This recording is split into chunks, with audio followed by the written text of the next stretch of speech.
여러분 안녕하십니까, 박영환입니다. 한 주간 있었던 정치권의 핫 이슈를 다뤄보는 국민 맞수 시작하겠습니다. 자, 이 검찰 개혁 속도를 놓고 대통령실과 여당이 좀 이견이 있는 듯 했지만 곧 봉합이 됐습니다. 대통령과 여당 지도부가 함께 만찬을 가졌는데 추석 전까지 검찰청을 폐지하겠다, 이렇게 뜻을 모았습니다. 자, 이 이슈를 포함해서 정치권 소식 두 분 맞수와 이야기 나눠보겠습니다. 먼저 민주당 김한규 의원 나오셨습니다. 네, 반갑습니다. 안녕하세요. 네, 이에 맞설 국민의힘 홍석준 전 의원이십니다. 반갑습니다. 예, 안녕하십니까. 자, 그러면 첫 번째 주제 만나보겠습니다.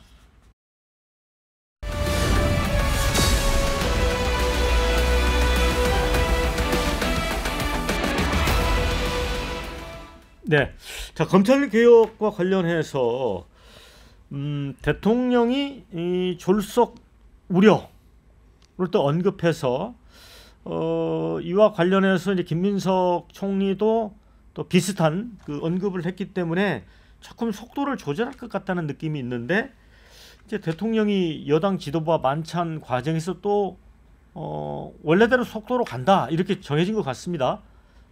어떤 일이 있었습니까, 그 사이에?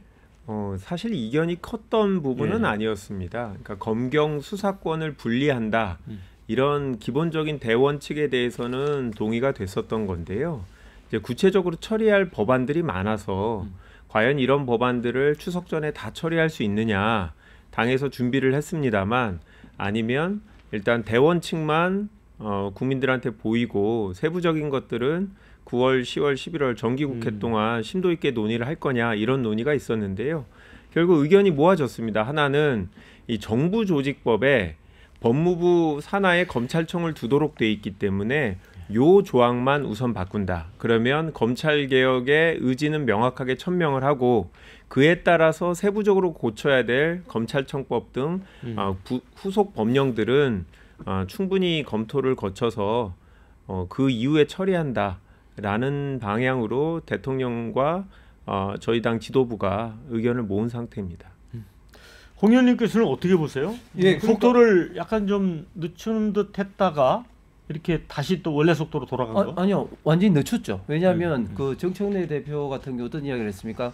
추석 전에 완전히 검찰 개혁을 마무리하겠다, 이렇게 이야기했습니다. 그러면 어제 합의된 단순한 정부조직법 안이 아니라 이제 검찰을 없애고 공수처가 중수청으로 되는 이런 것까지 이제 마무리하겠다는 그런 어떤 취지였죠. 그런데 여기에 대해서 대통령이 지시가 있었고 국무총리, 특히 또 법무부 장관, 심지어 문희석 의원 같은 경우는 정청래 의원의 추석 전 그런 이야기는 정치적 메시지다, 아주 굉장히 좀 대표의 말을 뭐 아주 우습게 깔아 뭉개듯이 그래 되니까 굉장히 좀 당정 간에 굉장히 좀 불협화음이 굉장히 좀 나고 있었죠. 그렇기 때문에 부랴부랴 어제 이제 만찬 회동을 통해서 일단 커늘게 일단 정부조직법만 추석 전에 이제 고친다, 검찰청은 폐지하는 걸 한다, 이렇게 하면서 나머지 문제들이 사실은 굉장히 민감한 문제들이 굉장히 많죠. 그래서 그거는 이제 추석 이후로 미뤘기 때문에 정청래 대표가 애초에 추석 전에 마무리한다는 거하고는 완전히 좀 결이 달리 좀 정리가 됐고, 제가 볼 때는 그게 더 바람직한 것 같습니다. 왜냐하면 이게 사법제도가 이게 속도전이 아니잖아요. 그러면은 정청래 대표가 좀 양보를 한 거네요. 아니, 이제 우리 홍 의원님께서 당내 갈등을 좀 부각시키시려고 하는 건데, 제가 봤을 때는 뭐 누구의 손을 들었다라고 볼 수는 없고요. 정청래 의원도 일단 정부조직법을 개정해서 검찰청을 둔다, 이런 부분 자체가 없어지게 되면 그 다음부터는 되돌릴 수가 없는 거죠. 홍석준 의원이 말씀하신 대로 세부적으로 이 수사하고 기소를 분리하게 되면 이 중수청을 어디에 둘 건지, 그렇게 되면 또 검찰들의 역할, 기존에 수사하던 검사들은 어떻게 활용할 건지, 이런 세부적인 문제들은 상당히 복잡한 문제죠. 그런 부분들은 충분히 시간적으로 시간을 갖고 검토하는 것 자체에 대해서 저희 당이 반대했던 건 아닙니다. 그래서 국민들께서 추석 때 드디어 검찰이 기존에 갖고 있던 수사권은 더 이상 행사하지 않고 기소에만 충실하게 되는구나 라는 인식을 갖게 하는 방향으로는 9월 말 중에 본회의에서 정부조직법 개정을 통해서 진행을 할 거고요. 정부조직법은 검찰청만 없애는 문제가 아닙니다. 지금 제가 속해 있는 뭐 여가위에서 여성가족부의 확대 개편도 있고 기재부를 어떻게 개편하느냐, 금융위야, 그리고 에너지 관련 문제는 어떻게 처리하느냐, 그다음에 부총리급으로 둘 부서는 어디로 두느냐, 이런 부분에까지도 정권 초기에 빨리 결정을 해야 되죠. 그래서 지금 9월 중으로 논의를 하지 않으면 공무원들도 일하기도 어렵고 국민들도 혼란이 있기 때문에 원래 정부 조직 개편은 정권 초기에 신속하게 하는 게 맞아서 그 부분은 9월 중으로 정리를 하려고 합니다.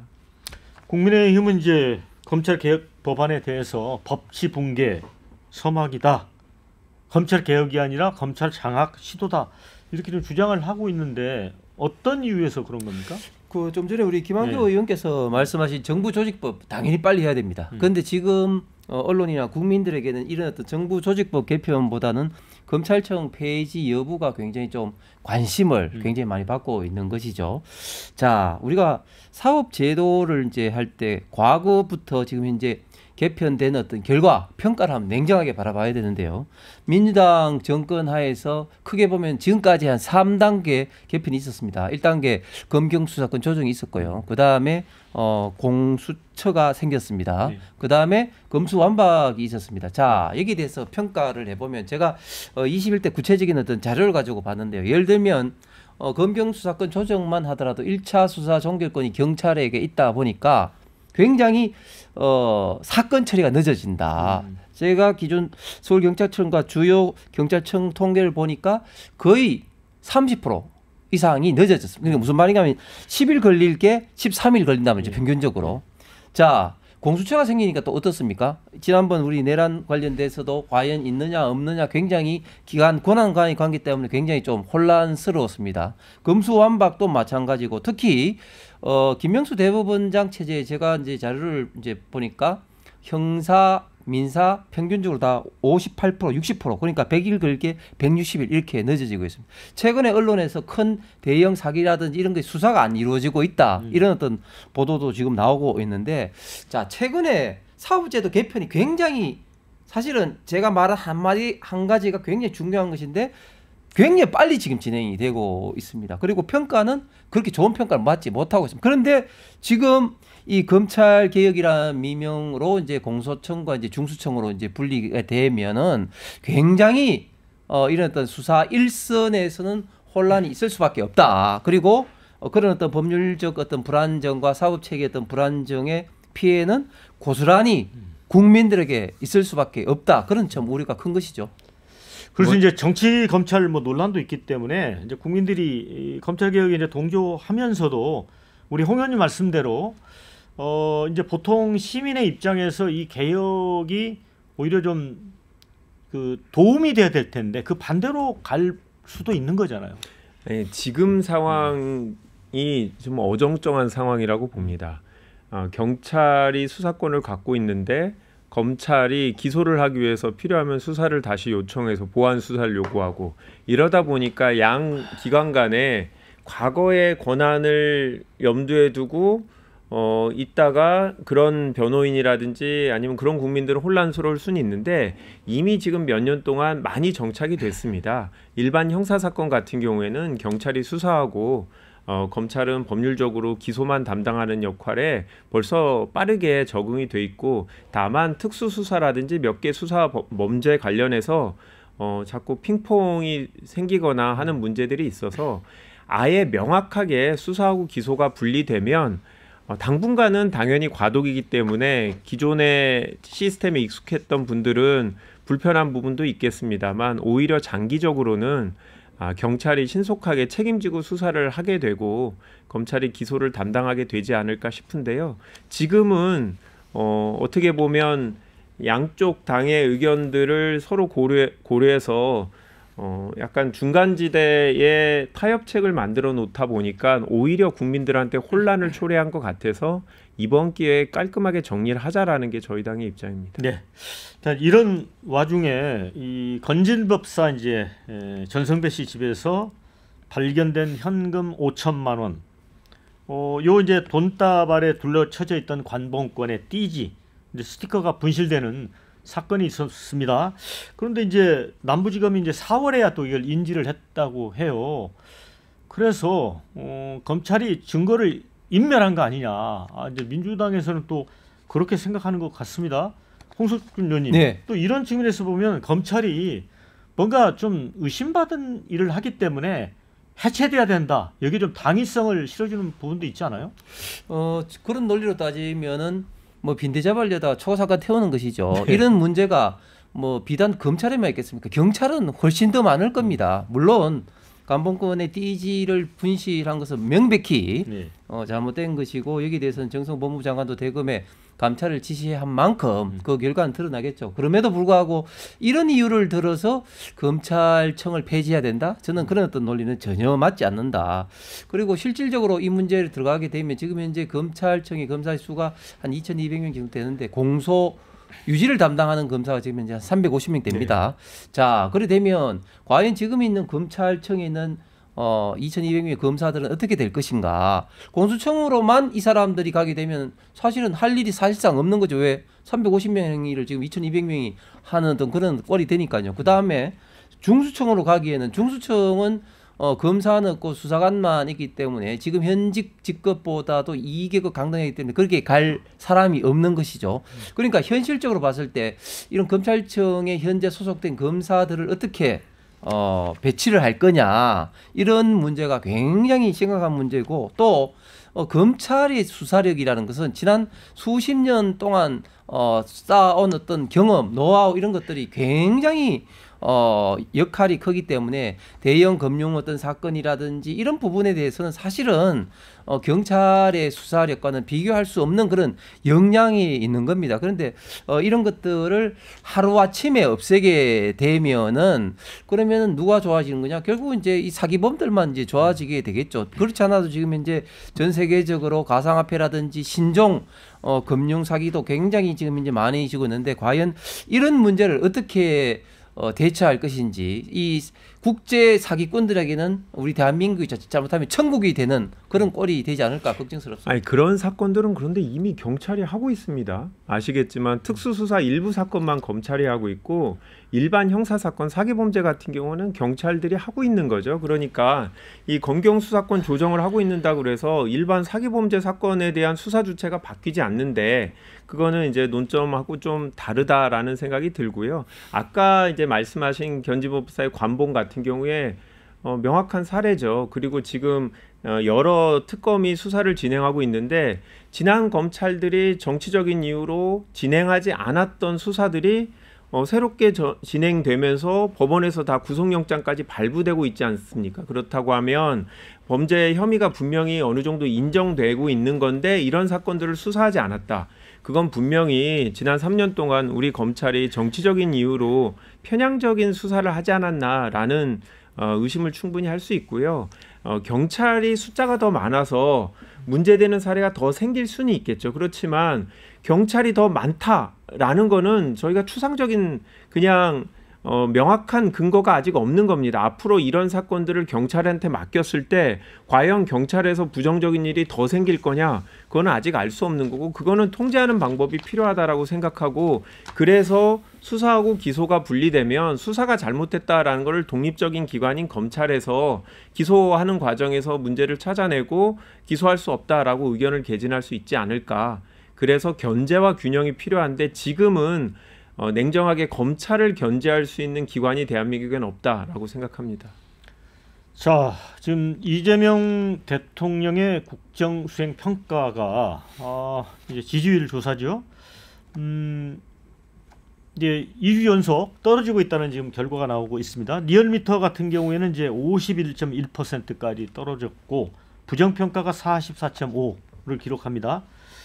또 이제 목요일 날 나온 MBS 전국 4개 여론조사 기관 지표조사도 보면 2주 전보다 이제 8%가 하락을 했습니다.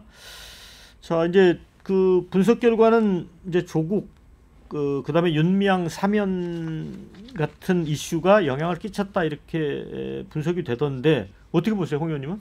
예, 지금 예상외로 지금 3개월도 안 된 정권인데도 불구하고 지지율이 이재명 정권의 지지율이 수직 낙하하고 있는 것 같습니다. 조금 전에 말씀하신 리얼미터 기준으로 지금 51%인데, 근데 실질 따지고 보면 3일 동안 여론조사를 했는데 마지막 3일째는 48%였습니다. 네. 그래서 다음 주 월요일 날 리얼미터에서 발표된 여론조사는 아무래도 50%를 깨질 가능성이 굉장히 많아 보이고, 그리고 다른 뭐 갤럽이라든지 NBC라든지 이런 것도 결국은 추세는 굉장히 급하게 지금 이제 지지율이 떨어지고 있는 것 같습니다. 그 이유는 저는 한 크게 보면 한 5가지 보고 싶은데, 첫 번째는 일단 관세 협상이라든지 이런 것으로 인한 정권의 어떤 무능이 나타났고, 두 번째는 그 장관 청문회 때 강선우 후보자의 어떤 갑질이라든지 여러 가지 어떤 문제점들, 그다음 세 번째 이춘석 의원 건도 굉장히 컸죠. 이런 어떤 단순한 어떤 차명 거래가 아니라 완전히 그 이해 충돌, AI 분과장임에도 불구하고 이렇게 했다는 거. 그다음에 네 번째로는 이제 그 8.15 어떤 특사, 특히 조국, 윤미향 전 의원에 대한 어떤 국민들의 어떤 비판도 굉장히 좀 셀 수밖에 없습니다. 그다음에 마지막으로는 8.15 때 그 이재명 대통령이 국민임명식이란 기괴한 제2의 취임식을 했는데, 사실은 국민들은 그때 특히 이제 경기도를 중심으로 해서 물난리 나서 수재가 일어나서 많은 분들이 좀 많은 피해를 입었는데도 불구하고 어떻게 보면 좀 자기들만 했던 잔치를 한다, 그런 어떤 인식들이 저는 굉장히 좀 국민들에게 부정적인 요소로 좀 갖고, 앞으로 좀 이런 추세는 조금 당분간 계속 가지 않을까 예상을 합니다. 저는 당분간 갈 것 같지는 않습니다. 아무래도 국민의힘 전당대회 영향이 좀 크다고 보고요. 어느 당이든 전당대회를 하게 되면 그 당 지지자들의 관심이 높아지고, 그다음 여론조사에 적극적으로 응합니다. 그거는 최근에 몇 년 동안 계속 반복된 일이기 때문에 국민의힘 전당대가 지나고 나면 아무래도 대통령이나 민주당 지지율은 정상화될 것이라고 보고요. 사면은 어느 정권에서 하더라도 부정적인 효과가 있습니다. 왜냐하면 아무래도 형사처벌 받은 사람을 죄가 없는 것처럼 취급하는 거에 대해서는 불편해하시는 분들이 항상 많이 있죠. 그런 부분은 감수하더라도 이게 필요한 사면이다라고 판단해서 하신 거기 때문에 대통령실에서 지지율 하락은 어느 정도 예상하고도 필요해서 했다고 보고요. 저는 1, 2주 안에 대통령실에서 민생 행보를 보이고 미국 방문 또 이런 호재가 있기 때문에 분명히 격차가 국민의힘하고의 격차는 조금 더 벌어지지 않을까 기대하고 있습니다. 네. 이제 윤석열 대통령 시절에도 해외 방문하고 오면 이제 지지도가 사실 상승했어요, 홍석준 의원님. 그런데 이제 이번 한미 정상회담은 좀 고난도지 않습니까? 예, 그 윤석열 전 대통령 때 해외 방문을 통해서 사실 큰 재미를 못 봤습니다. 왜냐하면 그래도 지지율이 좀 오르지 않았어요? 글쎄 저는 뭐 그렇게 올랐던 예. 기억이 없는데, 왜냐하면 민주당이 사사건건 발목을 잡았어요. 사사건건 정말 외교에는 여야가 없는데 너무 좀 지나치다. 저도 방송을 많이 나가지만 방송에서 이재명 대통령의 어떤 외교 행보에 대해서는 우리가 여야를 떠나서 지원을 해야 된다. 물론 잘못한 것에 대해서는 비판하겠지만 웬만해서는 외교에 대해서는 그렇게 여야의 어떤 입장이 달라져서는 안 된다고 봅니다. 그래서 이번에도 미국 가기 전에 뭐 일본을 간다든지 또 일본에 대한 어떤 그런 대책, 그러니까 방향을 윤석열 정부 때와 이제 동일하게 유지를 해 간다든지 이런 것에 대해서는 저는 당연히 잘한 결정이다, 그렇게 생각합니다. 근데 이번 미국 방문은 방금 앵커에서 말씀하신 것처럼 녹록지 않죠. 일단 첫 번째 안보 방위 관련해서는 굉장히 지금 미국 측에서 요구하는 것이 일단 방위비 인상부터 시작해서 태평양에 있어서 중국을 견제하기 위해서 유럽식 집단 방위 체제를 지금 요구하고 있는데, 지금 이재명 정권이나 지금 좌파 진보 시각에서 이걸 받아들이기는 쉽지 않습니다. 왜냐하면 중국에도 쇄신을 해야 되는 이런 입장이기 때문에 결코 쉽지 않은 그런 상황입니다. 자, 그 다음에 지금 이재명 정권은 지금 통상협상은 논의에서 뺀다 하는데 과연 뺄까요? 미국에서 빼지 않습니다. 좀 구체적으로 하는데, 제가 볼 때 도저히 이해할 수 없는 게, 예를 들면 미국 투자에 대해서 90%를 우리는 재투자로 인식을 하는데 미국 측은 어떻게 인식을 합니까? 레빗 미국 대변인이라든지 이런 사람들은 그 수익은 미국 부채를 갚는 데 쓴다. 이런 어떤 식으로 이야기를 했고 농작물 개방에 대해서도 지금 이제 그 양국가 있던 그 지금 현재 해석 거의 완전히 다르고 있습니다. 이런 어떤 문제를 결국 이제 해결을 아마 미국에서 하려고 덤빌 텐데 이런 것들이 우리 지금 국민들 그리고 기업들 입장에서 봤을 때는 굉장히 좀 우려스럽기 때문에 좀 큰 성과를 좀 내기가 이번 방문에서는 좀 쉽지 않을 것 같습니다. 그래도 이제 보니까 국회의장을 전승절에 이제 네. 중국식에 보내는 측면에서 보면 대통령이 뭔가 좀 사전 준비를 많이 하시는 것 같아요.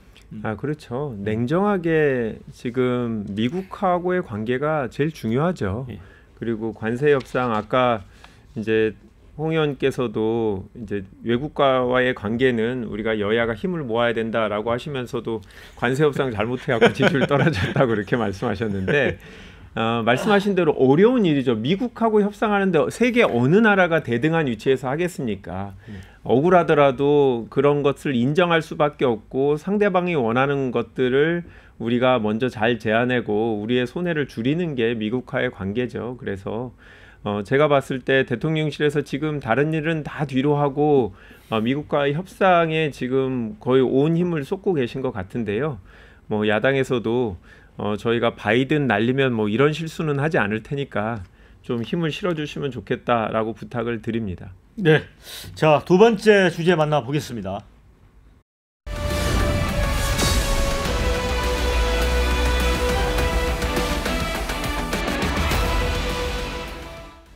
자, 이제 노란봉투법을 이제 국회에서 어떻게 처리하느냐, 이것도 이견이 지금 큽니다. 근데 노란봉투법 핵심은 이제 크게 두 가지잖아. 사용자 범위 확대하고 손해배상 책임 제한 이렇게 볼 수 있는데, 자, 이거 홍석준 의원님, 이거 처리되면 어떤 일이 벌어진다고 반대를 하시는 건가요? 저는 노란봉투법이 아니라 기업 파멸법이다. 그리고 불법 파업 조장법이라고 이름을 붙이고 싶은데요. 조금 전에 앵커께서 말씀하신 그 두 가지 면 이외에도 또 굉장히 좀 중요한 포인트가 있죠. 파업 내지는 노동쟁의 대상을 지금 일반 경영까지도 지금 이제 확대하는 겁니다. 자, 이렇게 되면 지금 이재명 대통령이 지금 당장 트럼프와 지금 방문을 하러 가면서 이번에 가장 관세 협상에서 지금 우리 정부에서도 이야기했던 비책, 그러니까 비밀 무기가 뭐였습니까? 마스가를 중심으로 해서 우리 기업들의 투자였습니다. 자, 이제 이렇게 되면 투자에 대해서도 이제 쟁의 대상이 되는 겁니다. 자, 이렇게 되면 이제 그러면은 이제 쟁의 대상이 되기 때문에 우리 기업들이 앞으로 뭐 미국 투자뿐만 아니라 뭐 국내 투자에 있어서 계속해서 발목이 잡힐 수밖에 없다. 또 두 번째는 결국 이제 원청 기업으로서는 자체 어떤 회사의 있던 상황 말고도 하청 관계 때문에도 또 쟁의가 되기 때문에 우리 대기업 정몽구 회장이나 뭐 그 삼성 이재용 회장 앞에는 매일 하청 기업의 노조들이 와서 시위를 할 등 그럴 가능성이 굉장히 많다. 또 손해배상 관련돼서도 상당히 지금 이제 많이 이제 좀 면책을 하려고 하는데 저는 이 손해배상 문제는 합리적으로 조정할 필요는 있다고 봅니다. 보는데 그럼에도 불구하고 너무 지나친 손해배상을 면책을 하는 것은 민노총에 의한 어떤 그런 어떤 파업을 상시화함으로써 경영을 하는데 막대한 에러를 겪을 수밖에 없다. 그렇기 때문에 암참의 제임스 김 회장이라든지 EUCCK 주한 EU 회장들도 이렇게 되면 투자 못한다 이렇게 지금 우려를 하고 있고 경총이나 뭐 상이라든지 많은 기업들 중소기업들 대표들도 국회에 와서 그런 어떤 그 반대 그런 어떤 그 행사도 가지기도 가졌는데 저는 이 노란봉투법에 대해서는 정말 민주당도 새롭게 지금 이렇게 경직에서 우려하는 바에 대해서 다시 한번 심사숙고해야 된다 봅니다. 1년 좀 기업 쪽에서는 1년 정도 유예하자 이렇게 주장을 하는 것 같은데요. 네, 구체적으로 일단 법안 논의를 좀 더 말씀을 드려야 될 것 같긴 한데 그동안 이제 기업 측에서 구체적인 법안의 대안 같은 얘기를 저희에게 하지 않았습니다. 네. 그러다 최근에 여전히 세부적인 쟁점에 대해서 다른 조항을 어떻게 개정하면 좋겠다 이런 의견을 제시하지 않고 물론 무조건 1년 미루자라고 하는 건데요. 네. 그거는 해결 방안이 아니다라고 생각하고 크게 쟁점 두 가지에 대해서 국민들이 오해하실 수 있어서 말씀드리면 이게 불법 행위에 대해서 손해배상을 무조건 못하게 하는 게 아니라 사용자가 회사가 불법 행위를 했는데 다른 구제 수단이 없어서 불가피하게 대응으로 파업을 한 경우 이런 경우에서만 일정한 범위 내에서 책임을 면하게 되어 있습니다. 요건이 되게 엄격합니다. 그래서 사용자가 불법 행위를 안 한 경우에는 책임 면제가 되지 않는다라는 점을 말씀을 드리고 그리고 기존에도 원청, 하청의 관계가 있는데 형식적으로만 회사를 분리해 놓고 원청이 자기네들이 책임지기 힘드니까 하청회사들 여러 개 두고 재하청을 두고 이런 구조로 가는데 실질적으로는 원청에서가 구체적인 업무에 대한 지휘 감독을 하는 경우가 있습니다.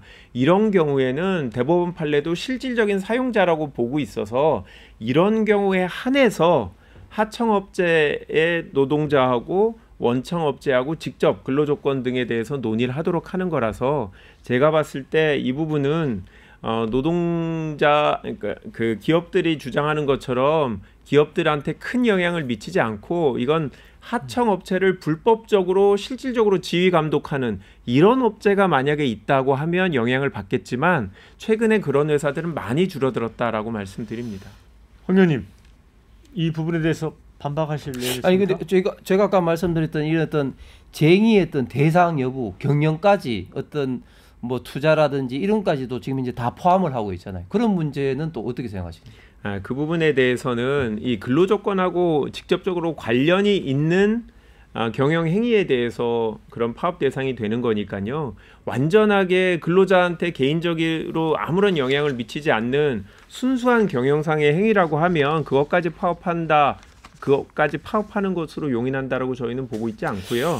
그리고 그동안 국민의힘에서 이 법안에 대해서 지금 몇 년째 논의를 하고 있는데 이 정치적으로 주장을 하고 있을 뿐이지 국회에서 만약에 그러면 이런 부분에 대해서 만약에 문구를 이렇게 조정하면 좋겠다 이런 논의가 됐으면 합의안이 만들어질 수 있는데 합의에 들어가는 순간 법안이 통과될 것 같으니까 실질적으로 논의 자체가 제대로 이루어지지 않고 있어서 이게 저희가 처리할 수밖에 없게 됐는데 이거를 단독 처리한다라고 계속 정치 공세만 하고 있기 때문에 실질적인 논의 자체 홍석준 의원님이 말씀하신 부분에 대해서도 세부적으로 논의해 볼 수 있는데 논의 기회를 포기하고 있는 게 그게 저희는 안타깝습니다.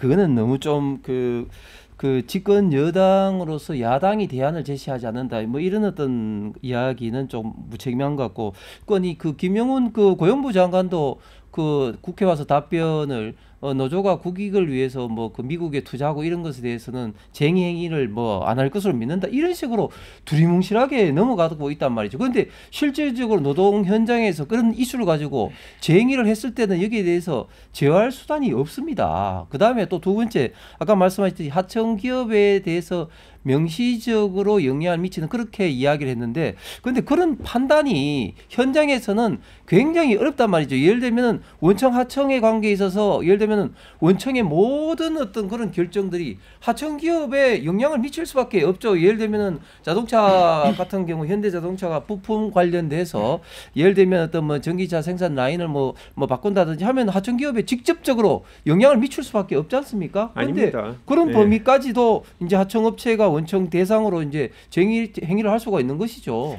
그 부분은 대법원 판례가 이미 몇 번이나 나왔습니다. 원래 원청 하청이란 건 업무 자체를 그냥 맡겨야 되는데 그게 아니라 원청 업체가 하청 업체의 개별 근로자들의 업무 조건이나 업무에 대해서 지시를 하고 조건을 정하고 이런 경우가 실질적으로 지배 결정한다라고 보고요. 예를 들어서 하나의 근로 현장에서 원청업체의 근로자들하고 하청업체의 근로자들하고 같이 일하고 있는데 그냥 원청업체의 현장 반장이 전부 다 우리 직원인 것처럼 업무 지시를 하고 감독하고 이런 경우들이 문제되는 겁니다. 그래서 일반적인 그냥 하청 관계라고 하면 그런 경우까지 무조건 원청업체가 하청업체의 근로자들하고 노동 조건에 대해서 논의해야 되는 건 아닙니다. 자, 그 윤석열 정부에서 체결된 그 체코 원전 수주 계약을 둘러싸고 굴욕 합의 논란이 불거졌습니다. 정부 여당이 이제 국부를 유출하는 매국 계약이라고 강도 높게 비판을 했고 대통령실이 또 진상조사까지 지시를 했습니다. 그러니까 이게 이제 원래 내용은 한수원이 이제 웨스팅하우스가 원천 기술을 자꾸 주장하면서 이제 소송전을 하고 그러니까 체코 원전을 따내기 위해서 이제 비밀 계약을 맺은 거죠. 그 내용은 뭐 50년 동안 원전 한 기 수출 때마다 2,400억 원 로열티를 낸다. 또 9천억 원의 기자재를 구매한다 등등의 내용이 포함되어 있습니다. 근데 이 논란은 어떻게 보세요? 상당히 이례적인 계약이죠. 예. 왜냐하면 그전에는 한수원하고 한전이 우리의 원전 독자 기술이 있는 것처럼 주장을 했는데 최근에 이번 주에 있었던 이제 산정위에서 한수원에서 인정을 했습니다. 원전 설계 기술은 우리 독자 기술이 아니다라고 인정을 하고 그래서 이 계약을 체결할 수밖에 없다라고 얘기를 했는데 그러면 처음부터 웨스팅하우스하고 기술 사용에 대한 협의를 했으면 지금보다 훨씬 좋은 조건으로 할 수 있었죠. 그런데 체코에서 우리가 원전 계약을 수주하려고 하다 보니 체코 정부에서 빨리 정리하라고 하니까 어쩔 수 없이 시간이 쫓긴 상태에서 계약을 체결하다 보니 이렇게 불리한 계약을 체결했다고 보고요. 과거에는 우리가 웨스팅하우스하고 10년 단위로 계약을 체결했었고 지금보다 훨씬 좋은 조건의 로열티를 제공했었습니다. 그런데 이번에 대통령이 탄핵되고 낸 상황이었는데도 불구하고 체코 원전 수주라는 목표를 이유로 언론에 따르면 대통령실의 지시에 따라서 한수원 한전 이사들이 반대했음에도 불구하고 강행했다라는 거거든요. 이거는 법적으로도 한수원 자체에서 이건 회사의 손해가 됨에도 불구하고 무조건적인 대통령실의 지시로 계약을 체결했다고 하면 담당자들은 배임이 되는 거고요. 대통령실에서도 직권 남용이 될 수 있습니다. 그래서 이 부분은 명확하게 확인이 돼야 된다라는 입장입니다. 산자부 장관도 통상적인 국제관계에서 로열티는 5% 정도라고 했는데 이번에는 상당히 이례적으로 많고요. 그러다 보니까 국내 회사들이 원전 업계에 많습니다. 원전 설계만이 아니라 납품을 하는 이제 두산이라든지 여러 기업들이 있는데 이 회사들은 이 기회를 잃어버린 겁니다. 웨스팅하우스가 일방적으로 본인들이 중요한 물품 용역 계약을 다 자기가 하도록 돼 있기 때문에 이런 면에서는 국내 주식 시장에도 큰 파급 효과가 있는 상황이고요. 무엇보다도 한전은 상장 회사입니다. 51%는 정부가 갖고 있지만 49%는 일반 주주가 갖고 있는데 이분들은 한전이 무슨 계약을 체결했는지도 공개가 안 되니까 모르고 있는 상태고 한전은 비밀 유지 약성이 있다면서 전혀 공개를 안 하고 그러다 보니까 이 수많은 투자자들이 알 수 없는 정보를 토대로 투자를 해야 되는 상황이고 반대로 웨스팅하우스는 그 비상장 회사인데 거기에 주주 회사들은 주가가 60% 이상 올랐습니다. 그러면 시장에서는 이게 일방적으로 웨스팅하우스 쪽에 유리한 계약이다라고 보고 있다. 그래서 이 부분은 왜 이렇게 우리가 불리한 계약을 급하게 처리할 수밖에 없었는지 경위에 대해서는 확인해 봐야 된다. 그렇게 저희는 주장하고 있습니다. 홍 의원님은 어떻게 보세요? 여기 어떤 배경이 있다고 보십니까? 예, 경위에 대해서 보는 건 좋은데 지금 이재명 정권은 윤석열 정권에 조금 잘한 거는 무조건 다 지우려고 지금 덤비고 있습니다. 자, 이것을 이제 역사적으로 좀 엎슬러 올라가면 우리 지금 대한민국이 북한하고 있던 분단으로 인해서 이제 그 이승만 정권 직전에 1946년에 남북 전기가 끊어지게 됩니다. 그러면서 그 이전에는 이제 일본이 지배할 때는 수풍 발전댐이라든지 등등을 통해서 북한에 있던 발전 시설의 전기가 남한으로 오게 되는데 그게 이제 일순간에 되기 때문에 이제 남한 전체가 이제 암흑기로 접어들게 되죠. 이제 그러면서 이제 미국의 도움으로 심지어 이제 함선을 이용하는 어떤 그런 화력 발전을 이제 짓다가 1952년도 마크 2 원전 모형을 가지고 이제 시험 원전을 하면서 이제 원전에 관련된 기술력을 조금씩 키우다가 최초 상업용 원전 1971년 고리 발전을 하면서 이제 됩니다. 이게 원천 기술을 웨스팅하우스로부터 이제 받은 겁니다. 이때부터 우리 대한민국의 원전 웨스팅하우스가 뗄래야 뗄 수 없는 그런 관계가 되었습니다. 그럼에도 불구하고 우리 대한민국의 뛰어난 어떤 과학자들, 기술자들, 기업들이 힘을 합쳐서 시공 능력에서만큼은 전 세계적인 역량을 보유를 이제 하게 되었죠. 그래서 2009년도 당시 이명박 대통령 때 UAE의 바라카 원전을 따기도 하고 이제 진출하는데, 그런데 문재인 정부도 와서 탈원전 정책을 하면서 완전히 이제 원전 수출 내지는 원전 경쟁력에서 우리 대한민국이 급격하게 쇠퇴를 합니다. 그러면서 원전 현재 르네상스 시대에 와서 많은 국가들이 이제 원전을 짓고 있는데, 지금 원전을 짓는데 휩쓰는 국가는 어디냐? 중국, 러시아가 지금 휩쓸고 있습니다. 지금 윤석열 정부 들어와서 이제 다시 이제 회복을 하고 있는데, 예를 들면 제가 이제 과방위 때 조사를 해보니까 우리 시공 회사에서 가장 큰 기업이 이제 두산중공업인데, 두산중공업 계열사 40%가 문재인 정부 때 다 부도가 났었습니다. 그런 어떤 상황임에도 불구하고 지금 윤석열 정부 때는 이제 힘을 내 가지고 여러 군데 노력을 했고, 그게 이제 체코에 이제 성사를 했는데, 이게 계약이 잘못된 거 아니냐 뭐 이런 식으로 보는데, 자, 보는 시각에 따라서, 자, 그러면은 원전 계약을 진짜 어렵게 한 게 그러면은 잘못된 거냐? 절대 잘못된 게 아닙니다. 특히 또 웨스팅하우스와는 제가 뭐 아주 상세한 계약 내용은 모르겠습니다만, 그런 어떤 계약을 맺어서 이제 공동으로 3국에 동시에 진출하자는 그런 어떤 MOU를 제가 맺은 걸로 알고 있고, 그런 것들이 단순하게 뭐 공동뿐만 아니라 미국에도 직접 또 들어갈 수 있는 그런 어떤 기반이 마련되었습니다. 그래서 장기적으로 봤을 때 이 웨스팅하우스와 이 계약은 우리 대한민국 원전 산업 수출에 있어서 어마어마한 어떻게 보면 기반이 지금 되고 있다. 그런데 조금 전에 말씀이 웨스팅하우스에서 뭐 그런 시공사의 어떤 주요 부품까지 다 정한다 그러는데, 사실 그래 할 수가 없습니다. 왜냐하면 한전을 중심으로 하기 때문에 우리 대한민국의 거의 대부분 관련된 기업이 이 사업에 직접적으로 참여하게 된다고 생각합니다. 네, 자, 다음 주제로 넘어가 되겠죠? 네.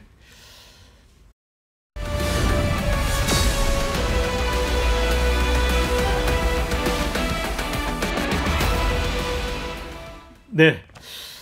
특검이 이제 김건희 씨 구속 기한을 열흘 더 연장을 했습니다. 이런 가운데 이제 김 씨가 심평 변호사를 만나서 이런 얘기를 했습니다. 제가 죽어야 남편에게 살 길이 열리지 않겠냐. 이게 뭐 극단적인 심경 토로 같기도 합니다. 또 이렇게 다르게 또 해석해 볼 수 있는데, 김한교 의원님은 이 발언에 어떤 속뜻이 담겨 있다고 봅니까? 뭐 여론전을 하는 거죠. 국민으로부터 측은지심을 자극해서 향후 진행 중인 수사에 대한 특검의 뭐 압박 이런 것들을 좀 피해 보려고 하는 것 같은데요. 제가 봤을 때 본인이 지금 뭐 나토 순방 과정에서 이제 명품 목걸이 이런 부분에 대해서는 이런 방구도 없지 않습니까? 네. 국민들이 안타까운 마음을 가지려면 과거의 행동에 대해서 사실대로 인정하고 반성을 하고 이런 모습을 보여야 국민들이 마음을 돌릴 텐데, 제가 봤을 때 지금 이런 식으로 변호인을 통해서 동정론을 자극하는 얘기를 꺼낸다고 하더라도 별로 여론에 그 호의적인 반응은 생기지 않는 것 같다. 국민의힘 내부에서도 지금 이 부분에 대해서는 별로 긍정적인 얘기들이 안 나오고 있거든요. 그래서 심평 교수 같은 경우 실질적으로 변호인이 아니잖아요. 이 사건을 변호하는 사람이 아니고 그냥 변호사 자격증이 있어서 접견을 할 수 있어서 만난 건데, 만나서 이렇게 정치적인 얘기만 하는 것은 제가 봤을 때 원래 변호인 접견권의 취지도 안 맞다. 그래서 정치를 그만하셨으면 좋겠다라는 생각이 듭니다. 네, 어떻게 보세요? 예, 저는 지금 윤석열 전 대통령 부부가 동시에 사업 역사상 최초로 지금 구속 수감되면서, 특히 김건희 여사 같은 경우는 구속 수감되기 전에도 잘 아신 것처럼 뭐 우울증이라든지 그런 등등으로 인해서 심신이 굉장히 좀 미약한 상태였는데, 구속되고 또 특검의 어떤 수사를 받으면서 정말 뭐 여러 가지 좀 생각, 원망 그런 어떤 상황에서, 절망했던 상황 속에서 뭐 이런 어떤 이야기를 하지 않았나 그렇게 생각을 합니다.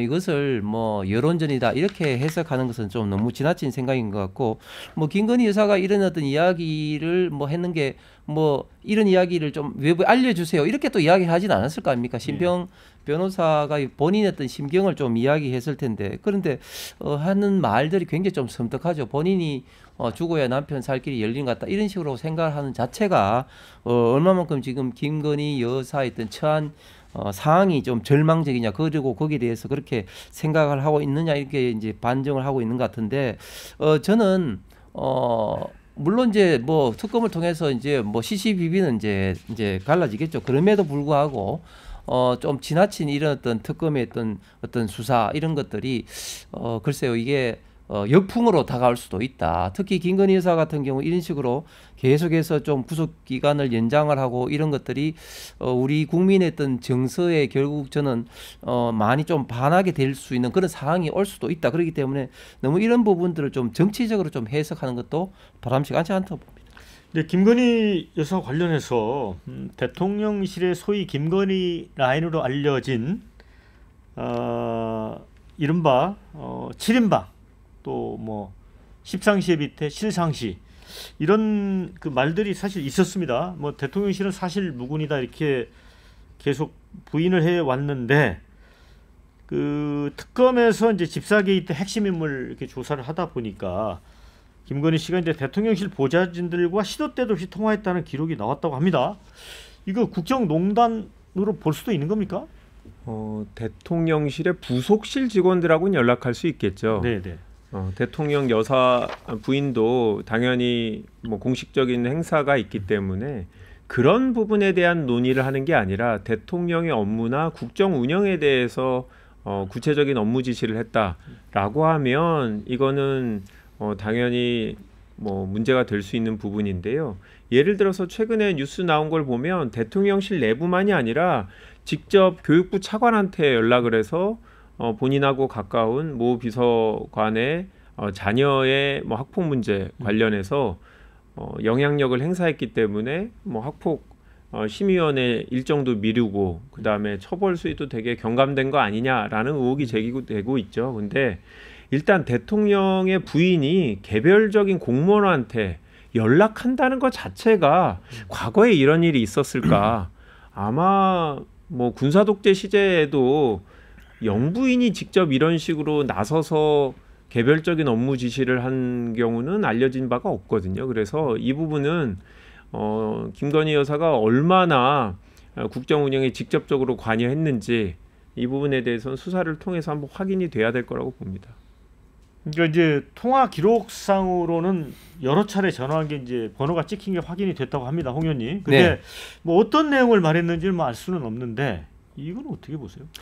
지금 김건희 여사나 윤석열 전 대통령 관련돼서는 거의 뭐 마녀 사냥식으로 특검에 의해서 그냥 뭐 일 브리핑 되면서 언론에서 지금 보도가 돼서 지금 확산이 되고 있죠. 그런데 이런 것에 대해서는 결국은 저는 뭐 비유를 이렇게 하고 싶은데 폭탄이 터져서 지금 포연이 자욱해서 천지사방이 지금 구별할 수 없는데 포연이 이제 거치게 되면 저는 진실은 드러나리라고 봅니다. 과거 2017년도 국정농단 때 얼마나 당시에 박근혜 대통령이라든지 최순실 등등에 대한 어떤 여러 가지 이야기가 있었습니다. 그 중에 거의 뭐 상당수는 다 의혹이었고 또 민주당의 어떤 프레임이었기 때문에 오히려 역공을 오히려 지금 이제 받고 있는 사람들도 안민석 의원을 비롯해서 많이 있죠.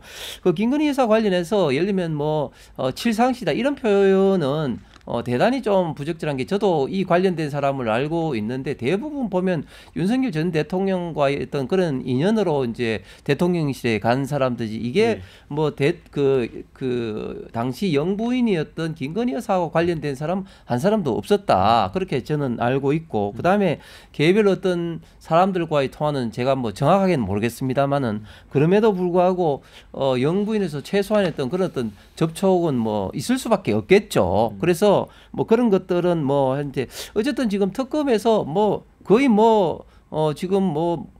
지금 현재 그 김건희 여사 특검 가지수도 많은데 이렇게 무작위적으로 여러 가지를 하다 보니까 이런 어떤 뭐 각가지 의혹이 지금 이제 현재 쏟아져 나오는 것 같습니다.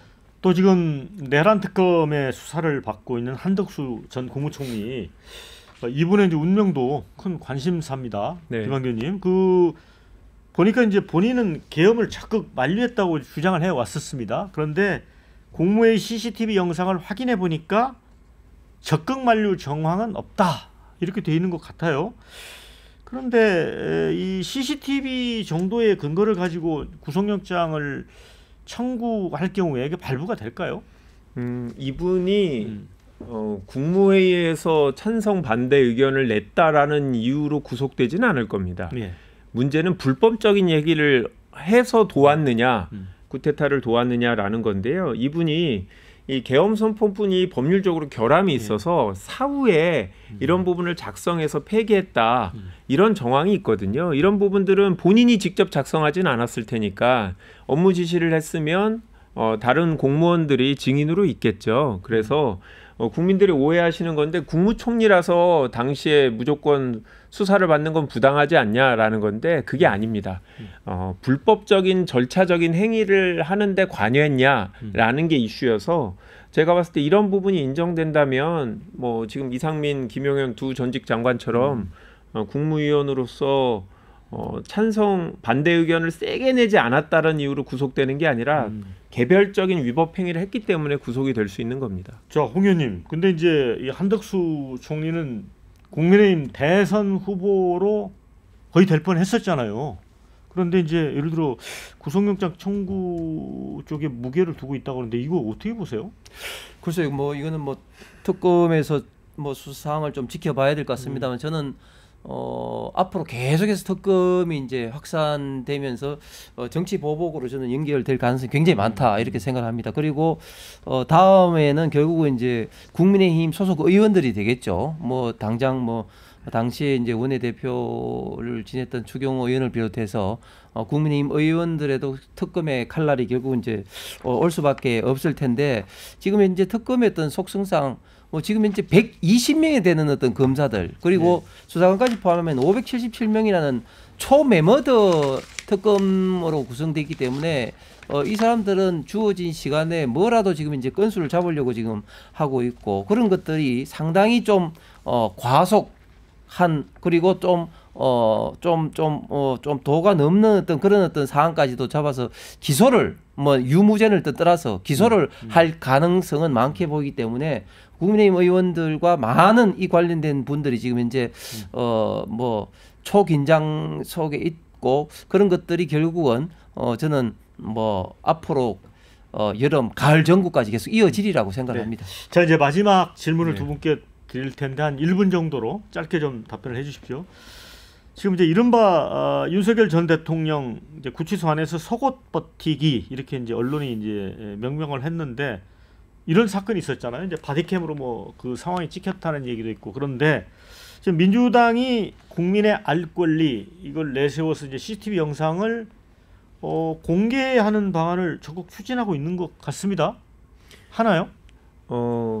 일단 윤석열 전 대통령 측에서 특검 수사팀이 무리하게 체포를 시도했다라고 하면서 고발장을 제출했잖아요. 그러니까 이 사건 과정에서 관련 바디캠이 증거로 제출될 수밖에 없는 거죠. 그래서 근데 공개 여부를 묻는 거예요. 공개. 네, 맞습니다. 대중들에게. 이제 그 부분에 대해서 만약에 그 부분에 대해서 국민들이 실제로 판단하게 할 만큼 중요한 일이다라고 하면 뭐 공개할 수 있지 않나. 왜냐면 윤석열 전 대통령이 자꾸 불법 체포라고 주장을 하시니까 그러면 그게 맞는지 보여드리면 뭐 윤석열 전 대통령 층에서도 억울하지 않을 거고 다만 알몸이 드러나는 게 보기 안 좋을 수 있기 때문에 그런 부분은 가리더라도 체포에 불응을 했는지 불응 과정에서 어떤 태도를 취했는지는 국민들한테 알릴 만한 사안이 아닌가 싶습니다. 홍 의원님 어떻게 보세요? 이제 민주당 의원들이 이제 구치소까지 방문했잖아요. 이런 일로 계속. 저는 민주당도 좀 국격을 좀 생각했으면 좋겠습니다. 조금 전에 말했듯이 윤석열 전 대통령 변호인 측에서 고발했기 때문에 바디캠이 필요하다. 그러면 그거는 법정에서 그거를 뭐 이렇게 다투는 어떤 증거로 사용하는 것은 모르겠지만 그것을 국민들에게 그리고 국제적으로 공개를 한다. 그렇게 되면 정말 우리 대한민국은 뭐가 되겠습니까? 완전히 웃음거리 되는 거 아니겠습니까? 그리고 더 나가서 윤석열 전 대통령도 일국의 대통령이었고 또 우리 국민한테 한 사람으로서 또 기본권이라는 게 있는데 기본권에 해당되는 가장 심한 그런 어떤 프라이버시를 침해할 수 있는 그런 바디캠에 관련된 어떤 장면들이 공개된다. 이것은 제가 볼 때 지나친 어떤 인권 침해 소지도 다분히 있기 때문에 공개는 절대 해서는 안 된다고 생각합니다. 아니, 국격 생각하면 전직 검사 출신의 대통령이 체포영장, 법원이 발부한 영장에 불응하는 것 자체가 국격을 침해하고 있는 게 아닌가 싶습니다. 네. 네. 자, 이제 마무리 말씀 40초씩 듣도록 하겠습니다. 먼저 홍석준 의원님부터. 예, 지금 대한민국이 굉장히 좀 어려운데 예를 들어서 이번 이재명 대통령의 그 미국, 일본 방문에 좀 큰 성과가 있기를 좀 기원합니다. 특히 지금 3대 특검이 너무 좀 지나친 어떤 그런 어떤 수사로 인해서 국민들이 많이 좀 우려하는 바가 있습니다. 특히 또 이걸 또 기간을 연장을 하려고 하는데 빨리 마무리를 좀 했으면 좋겠고 특히 노란봉투법은 우리 대한민국의 경제에 미치는 영향이 심대하기 때문에 정말 좀 심사숙고했으면 좋겠습니다. 네. 지금 여러 법안에 대해서 방송산법이라든지 노란봉투법 등에 대해서 국민의힘에서 필리버스터 무제한 토론을 신청해서 국회에서 계속 논의가 진행 중입니다. 네. 근데 이런 법안들이 저희가 하루아침에 통과시킨 게 아니라 지난 정부 때 여러 번 시도를 했는데 대통령 거부권으로 통과되지 못했던 건데요. 이번에 한번 저희 민주당을 믿고 이 법을 통과시켜서 시행할 수 있게 한번 보시고 국민들께서 결과를 보고 판단해 주십사 그렇게 부탁을 드리겠습니다. 홍 의원님 노란봉투법 통과될 것 같은데요? 보니까 뭐 민주당의 의지가 통과될 것 같은데 그런데 방금 김 의원께서 말씀하신 것처럼 일단은 통과를 해서 한번 시행해 보자 하는데 기업이 경제가 한번 망가지게 되면은 그걸 통과시키고 난 다음에 그것을 다시 걷어들일 수도 참 없지 않습니까? 그러지 않을 겁니다. 믿어봐 주십시오. 네. 자, 두 분 수고 많으셨고요. 함께해 주신 여러분께 고맙다는 말씀드립니다. 저는 다음 주에 다시 찾아오도록 하겠습니다. 수고하셨습니다. 감사합니다. 네, 고맙습니다.